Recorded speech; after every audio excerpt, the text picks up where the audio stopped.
this little guy actually has a misrepresentation. A lot of people think they know what it is, but they've actually never seen one before. Hedgehog. Not a hedgehog at all. It's not even related to a hedgehog whatsoever. Now, it does resemble a hedgehog, and it does have hedgehog in the name. It's actually called a hedgehog tenric. Anybody know where tenrics are from?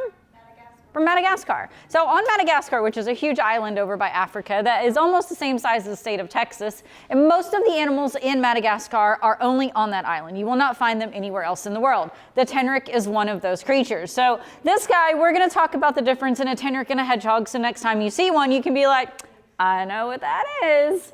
So they do share similarities as far as quills on their back. They're both covered in about 5,000 to 6,000 quills over their back. So if it is a female, it's supposed to have just pink behind the eye. And if it is a male, it has a full little light pink circle that goes completely around the eye. This is my female, so if you guys look at her really closely, you can see that the pink is just on the back part of her eye right there. Tenrics also have curved claws, so they're very, very good tree climbers. Hedgehogs do not have curved claws. They cannot climb trees. Now, if you look at the tenric, though, it actually resembles kind of a mole or a shrew. It's got a very pointy nose, not the cutest face like hedgehogs with super adorable little faces and big noses and all of that. These guys do not. They're kind of a little not as inviting as far as wanting to love on them as far as that. Now, in Madagascar, we have different species of tenrics. We have some that live underwater called the aquatic tenric. We have some that have different quills on their back, and they actually vibrate them together to call and talk to their family members. You have the one that looks like the hedgehog. And then you've got some that live underneath ground without any quills on them that resemble moles and shrews even more so than this guy does.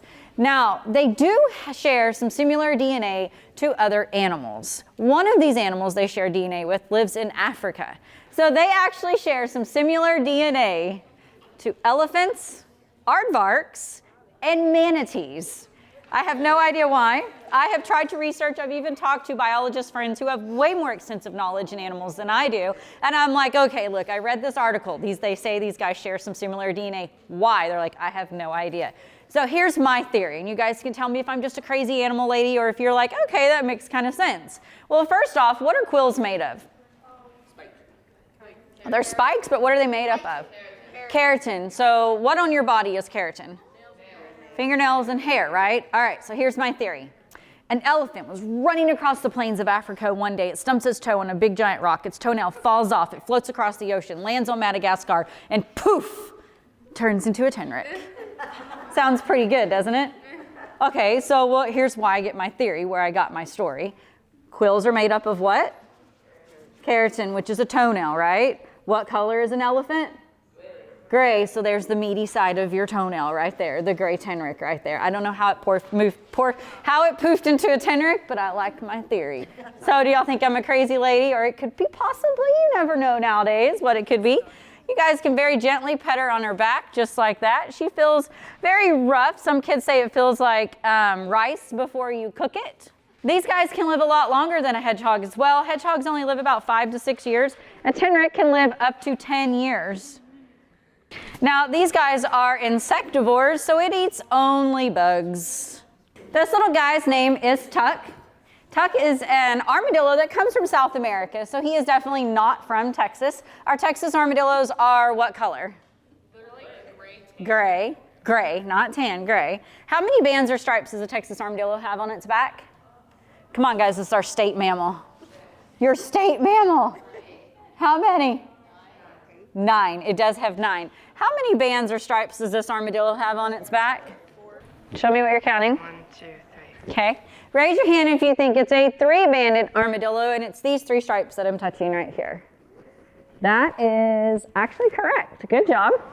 So when we look at this armadillo, the first thing that shows up in our eyes are these light tan stripes right there. So many people think this is a 4-banded armadillo. However, this is just an extra layer of skin that allows him to roll up into a complete ball and fit together like a perfect little puzzle piece. Our Texas armadillos do not have that layer of skin, therefore they cannot roll up into a ball. Most of us think that our Texas ones can. They cannot. They can actually jump a couple of feet straight up into the air whenever they get scared, though, which usually scares us too whenever they do it, if you come across a live one. This guy does not jump straight up into the air, though. He does not roll across the ground or anything like that either. He merely just rolls up into a ball to protect himself. So this is how he would sit on the ground if you saw him like this. Now, is he a reptile or is he a mammal? You weren't touching him. You're not going to pick him up. He's not opened up. What does he look like? He looks like a reptile, doesn't he? What makes a reptile a reptile? Scales, cold-blooded. Obviously, we don't know if he's cold-blooded because we're not going to touch him if he's in the wild. But he looks like he's got scales, right? He's got the appearance of scales on his shell. So if we would want to see it walk around. Now, if we ask Tuck to wake up and show us his cute little claws, we can see that he obviously has hair on his legs. So that tells us right there that he is a mammal, because now we can see his hairy little legs. I'll put him on the floor and I'll let him walk around in just a few minutes. Now, his shell is made up of the same thing of our quills. He's got a bony structure that gives him protection, and then it is covered in a layer of keratin. So if I drop him, will he break? Okay, so armadillo comes from Spain, and it means little armored one. And the old wise tale was that if you shot an armadillo, the bullet would ricochet off of the armadillo and it would survive. Is that true? No, so if I drop him, will he break? Yes, he will break. They are not indestructible. Are your fingernails indestructible? No. Is your hair indestructible? No, so therefore his shell is not. Our bones are not indestructible either, are they? Absolutely not. So if you drop him, he will break. So he's got chips. He is about 15 years old right now. Their average lifespan is around 15, maybe 20 years. So we are grateful we have Tuck every single day that we go out there, and he is still kicking. He has not given us any reasons to think that he would not be here the next day, but you never know with exotics because they do not show that they are sick or aging until it's literally on their last leg, their last day of anything. Now, he is an insectivore technically as well. They do not have teeth in the front. He's got teeth at the far back of his mouth. His tongue is very similar to an anteater's tongue, and he will go around and he'll lap up ants and termites. He'll use his big claws to break off the tree bark off of fallen trees and break them open that way. And then he'll grab his food like that. Now, in captivity, obviously, we're not shipping in ants and termites from South America, and he doesn't like our Texas fire ants, which is kind of a bummer because I could keep him in supply every spring whenever we have a little rain. So instead, we actually buy him an insectivore diet, which is very, very tiny pellets that he is able to eat on his own. Then a lot of times we will mix it with baby food. When he opens up, and I'm going to put him on the floor if he'll let go of my fingers, his little light tan stripes will disappear on him. And he actually resembles a lot of a basketball whenever he's up. He's got the very texture of a basketball. And whenever he comes around, if you guys look at him too, he looks like a basketball. If you notice the pattern on his back. He walks very quick, and he's very quiet when he walks as well. So it's like if you take your eyes off of him and he's outside, you'll lose him if you're not careful. Like he just disappears on you. Now, if you look at the front of his head, he looks like he floats. He looks like a giant roly-poly to me. If I just spray painted him gray or put a little wind-up thing on his back, then I'm like, you just look like a little roly-poly with your little legs, hair sticking out. We do take him outside and let him explore outside and dig in the grass and dig in the dirt. Try to give him enrichment that way. He does live in the bottom of our sloth enclosure, so we make sure we keep him nice and toasty and warm because an armadillo shell will not keep them warm enough. So we do not have armadillos way up north where it stays really cold, lots of ice and all of that because it is too cold for them. So Tuck will actually use his head like a bulldozer, and he will push shavings into the corner of the sloth's enclosure, and he will bury himself underneath it. So the shavings act like a blanket on him and actually help keep him warm and kind of like an insulation, or you guys putting a blanket or a coat on if you get too cold. And then if he is really hot or really warm, he can lay down flat and flatten himself out a lot more than what you think he can. You guys are welcome to pet him on the back of his shell. He feels like a rock. Nothing special. Like a warm little rock. Now, once he gets rolled up into his ball like this, not even a dog can grab him and pull him open. You're not breaking him open, no matter what you do. So whenever we have to trim his nails, it's quite interesting because he is trained to show his claws like that whenever we do stuff. But if you stick anything on there and you try to trim him, he immediately sucks them back in there, put them out. You'll let them stand open, and then you put the nail clippers. You can't touch them. You know those games that used to run the little metal thing down? If you touch the side, it goes, okay, that's what I feel like I'm doing whenever I'm trimming his nails. I'm like, don't touch anything. Don't let him move. And then you have to snap it really quick and trim him that way, because if not, he rolls right back up in a ball, and you miss your opportunity. So my next guest is a U.S. native animal. You definitely do not want to come across her in the wild, though.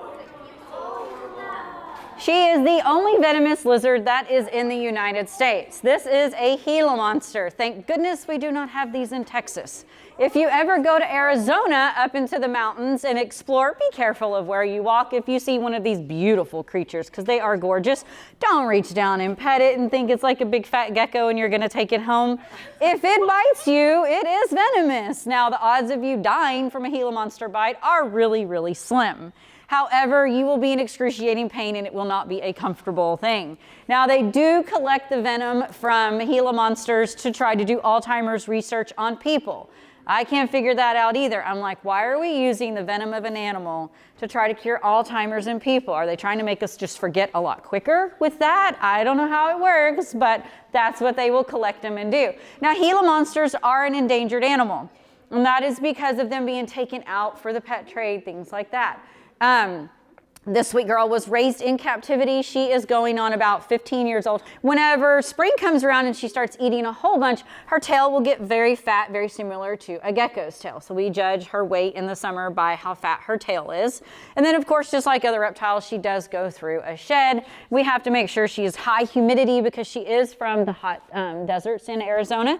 If we don't have her humidity high enough, then you can actually not get a complete shed on their feet.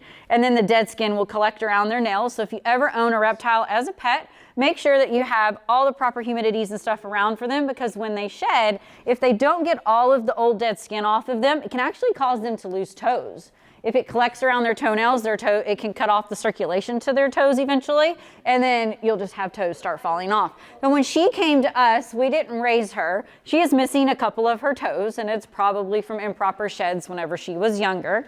Now, the Gila monster is a very rough, rigid-looking animal. Those are actually little bony fragments that are underneath her skin that give her protection. So she feels almost like a hard bubble wrap, kind of, just real bumpy everywhere. And whenever they shed, their sheds have the same little humps and bumps and indentions and stuff in them too. So their sheds actually feel really cool whenever they shed them off. Now, Gila monsters do not have fangs, so if she bites me, that's not what's going to inject the venom. Their venom is actually in their saliva glands. So whenever they bite you, they have very sharp teeth and they scratch you and they break open your skin that way. Then the venom absorbs into it. That's why it's not like this detrimental venom. If they bite you, then you're going to die, kill over, anything like that. But if she bites me and she starts scratching me and chewing on me like that, she's working the venom into you. So what they do is in the wild, they will sit down on the rocks. They'll come out and sunbask a little bit. They do spend a vast majority of their time underground though. She'll come out and she'll sit on the rocks and she'll be perfectly still. Well, if you look at her, it's very hard to tell the difference in her head and her tail, especially if her tail is a lot fatter. So for another animal that's coming around, she's not going to be sticking her tongue out or be moving. They're going to wait until it comes right by her face. And then she's going to snap out and she's going to bite it and chew on it and then let it die. And then she's going to go and eat it. And just like other reptiles, she's going to swallow it whole. She doesn't take chunks of it or anything like that. She's right down the hatch head first. She'll eat 2 to 3 mice, small mice, in one sitting. And she'll eat that about twice a week sometimes. In the spring when it warms up, she feeds a lot more. So anyways, you can find Gila monsters in different colors. You can actually, some of them will be more of an orangey color with the black, and then you'll have some that are more of the pink. So it just depends on what region in Arizona that they're in as to what color they are. And then you can see this triangular shape of her head, which tells us that she is a venomous animal. Her jaws back here are where she would produce the venom. So she has very big jaws at the back. Their bites are very strong as well. Okay, my next guest is also a Texas native animal. She would probably try to eat a Gila monster if she ever came across one. She is significantly fatter than the ones that we see in Texas, though. Now, she is one of my favorite creatures at my house. She is nothing but a big, snuggly, fat kitty cat. She loves to snuggle. She also has a very lovely aroma and perfume that she likes to share with people. So they are not one of the favorite animals in Texas. Most people see these and they pinch their nose and they run away. And I'm like, oh, it's so cute. It's Pepe Le Pew. Don't you want to pet it? Our sweet girl's name is Flower. Flower obviously does not look like our Texas skunk. She is a different color and about double the size of the Texas skunks too. She most likely is the breed lines of like the northeastern. The further north you go, the bigger, the fatter the skunks get up there. Now in Texas, we have 3 different types of skunks. We have the striped skunk, which is what she is. You can see her stripes on her back. If you follow her stripes, they go to her danger zone, the war zone, the no-no zone, the zone you don't want to be behind if you ever encounter a skunk. Now we can see that she's got 2 stripes, so they have 2 locked and loaded water guns back there ready to go off at any point in time. So I'm going to make sure to keep this in facing you guys while we talk about her.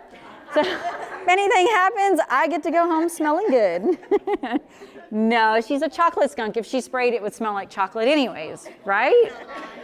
I wish. Smell her really. You have to really stuff your. You have to go. Just really stick your nose in there. You know when to smell her? She smells like a chocolate bar. No, she doesn't. Smell her. Tell us what she smells like. She doesn't smell like a skunk. I'll promise you that. That she does not. Because she's too calm. Well, not because she's too calm. She's actually descented. She cannot spray.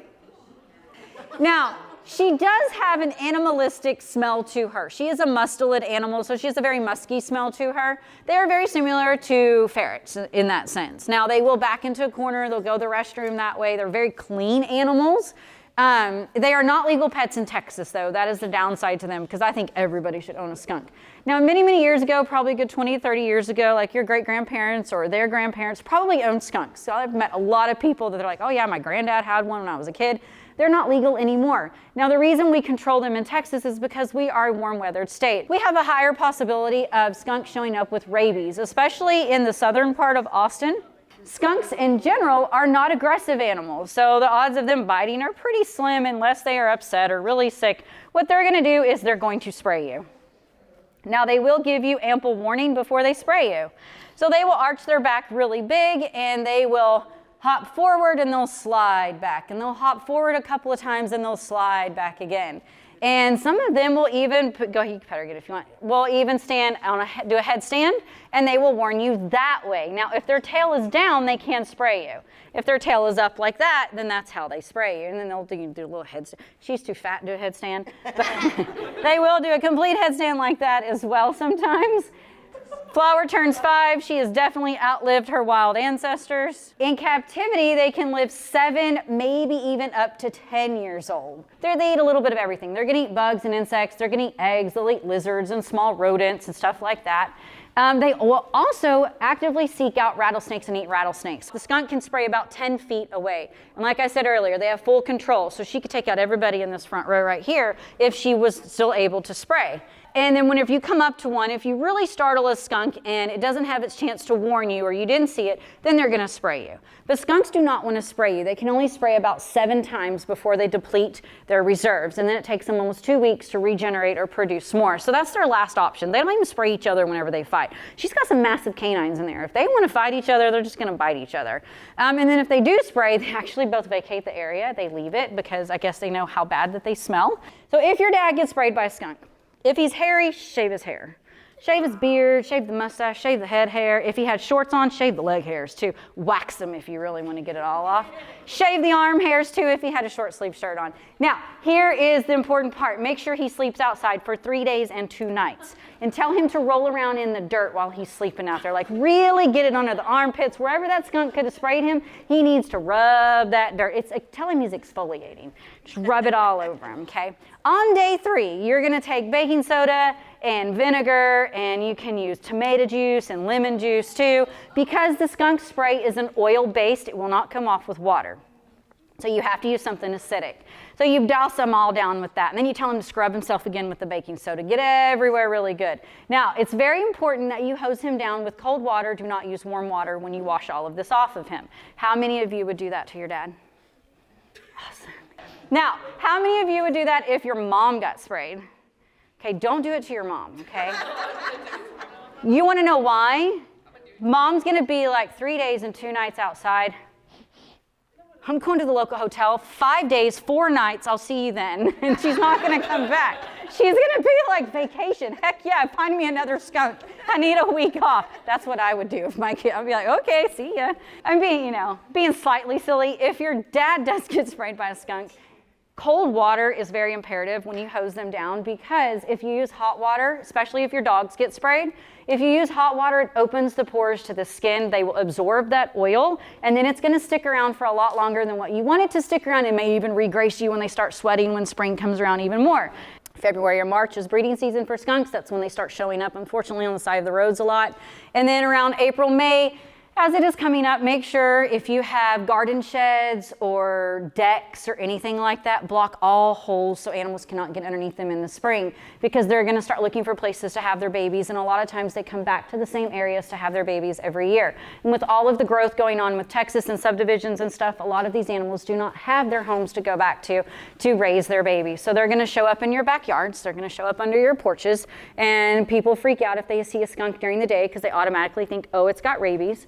Skunks can actually carry the rabies virus for up to 6 months without showing signs that they are sick. That's why they are not allowed to be pets in Texas. So don't freak out if you see one during the daytime. There's a lot going on here right now. They are very misplaced everywhere. If it doesn't leave, so make sure there's no food or water out, and it will probably venture through and leave.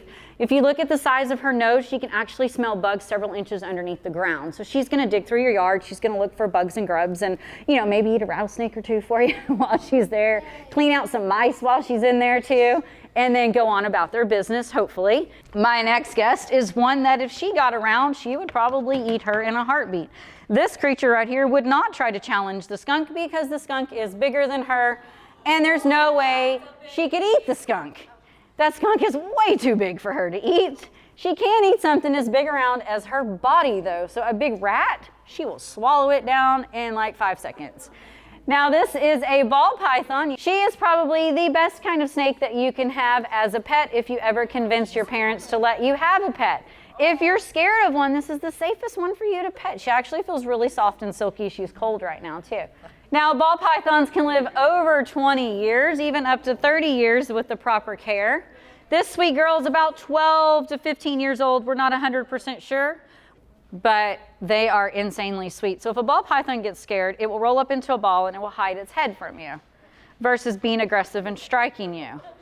Now, if we look at her head when she comes around, we can obviously see that she is a non-venomous snake because she has a very rounded, blunt nose. If she had a diamond-shaped head and a pointy nose, then we would know that she was venomous. You can also tell by the shape of eyes sometimes. You would find this sweet girl in the tropical rainforest of Africa. She likes it nice and warm. But they are really fascinating creatures. The fact that they can even go across the ground, use their bottom scales. So her bottom scales are very different than her back. These, if you pet them the wrong way, you can actually flip them up and you can hurt them. Versus her back, you can go either way because her scales don't flip up on her back.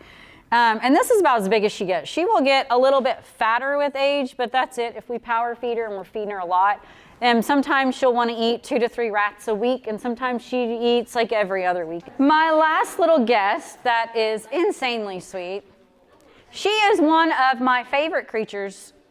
She lives in my house full time now because she's an escape artist as well. And I cannot trust her to live in the outdoor enclosures. This is Miss Tinkerbell. Tinkerbell is a fennec fox. We name like a lot of our animals come from Disney movies. So Tinks is going on 4 years old this year. And she got the name Tinkerbell because whenever she was a kit, whenever we got her, she was like this big. And her ears were massively bigger than her body, as they are now. And I thought if she jumps off the couch, she's gonna glide across the floor. She can fly with those Dumbo ears. She can't really fly. They would, fold back and all of that. But her ears do serve her a big purpose in the wild. So these guys come from the largest dry desert in the world, the Sahara Desert. And we know she comes from the desert because of the color of her body. This gives her camouflage, right? It also helps reflect the sun off of her back to keep her from overheating. Her big giant ears on her head allow her to hear animals running in their burrows underneath the ground. So she has impressive hearing. So really loud rooms and stuff like that. She does not like loud noises. I don't know how she survives my house, but she loves my kids and they're loud, right? They're loud, aren't they? Tinks here is, whenever you guys first came in, if you heard the scratching in the kennel, that was her. She practices her digging all the time. She'll practice it in the car sometimes when we're driving. If we do a birthday party and she's supposed to be waiting quietly, she's in the kennel digging because she wants somebody to take her out, let her lay on her back or on her belly and give her love. She's like, just scratch my belly, please. She's a big cuddle bug. Now, a lot of people meet fennec foxes and they're like, that is an adorable animal. It's tiny, about the size of a chihuahua. She's so calm and so chill. I need one as a pet. How many of you, by looking at her, would be like, I want a fox as a pet? Let me tell you what it's like to live with a fennec fox, okay? They are canines, but they do not have mannerism like a canine. They do not sit, they do not stay, they do not learn basic commands. They do what they want when they want, kind of like a cat, but more mischievous. And if you are eating food, she is not going to share your food with you. She's going to steal your entire plate or whatever she wants off of your plate, and she's going to take off across the house and create chaos and a disaster in the mix. If you are thawing out anything, this actually happened the other day. We were cooking pork chops, and Tinkerbell jumped on the trash can. I think Dylan walked out of the kitchen for like a whole minute, and he came back in, and the pork chops were missing. A pork chop was missing. And I was told later when I got home that was my pork chop that was missing. So I got to eat a washed off pork chop that my fox took off through the house with. And he's like, it wasn't that dirty. And I'm like, whatever, I don't care. It's not going to kill me. So Tinkerbell got on the trash can on the island and took off with I think she took off with 2 of them. Ran through the house. And have you ever tried to get food away from a wild animal? Nope. It's not fun. They don't give their food up very easily.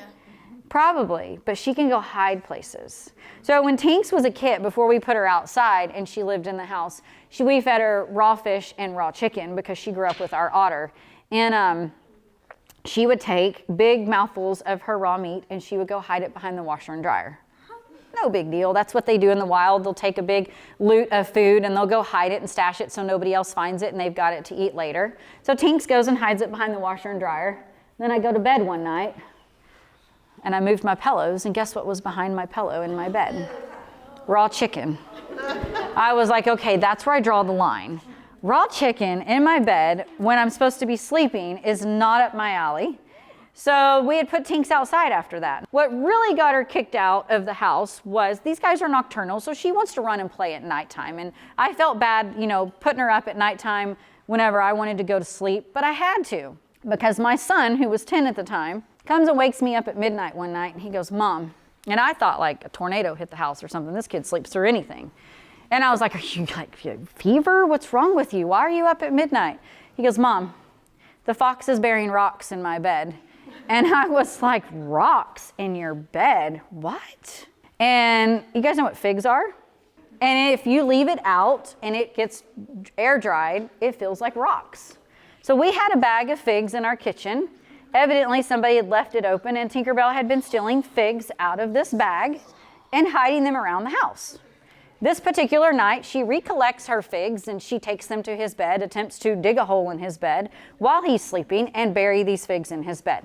So that's what got her kicked out. So we put her outside. She escaped the first night. The reason we knew she escaped was because Tinks had grown up in the house. She comes to the back door that goes to my bedroom, and she's scratching on the door like a dog. So we get up and we let her in.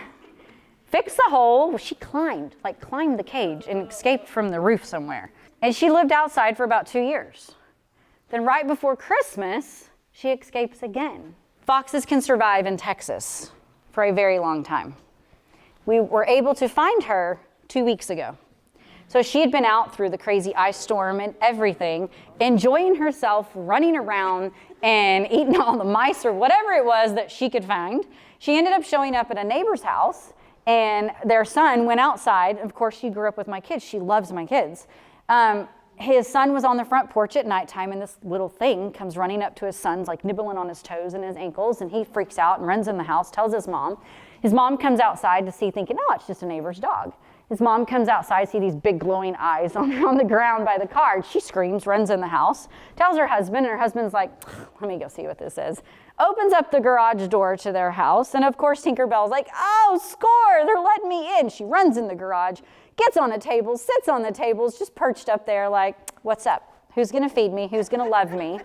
Sure enough, they called us and went over there. She rolled over on her back, one of her belly rubs, and now she lives in the house permanently. The downside to her living in my house permanently is they do not potty train. They kind of go to the bathroom wherever they are. So we have to lock her out of bedrooms and stuff where we can't, carpet and all that. It's really hard to know where they clean. We can't have any small animals in the house. Like if that snake gets loose, she'll eat that snake in a heartbeat. No geckos, nothing like that. You can't even spray for insects or anything in your house because she'll eat crickets and all of that too. So you have to factor in all of that if you ever get an exotic as a pet. Well, I want to thank you guys for coming out to see us today. I hope you enjoyed the presentation.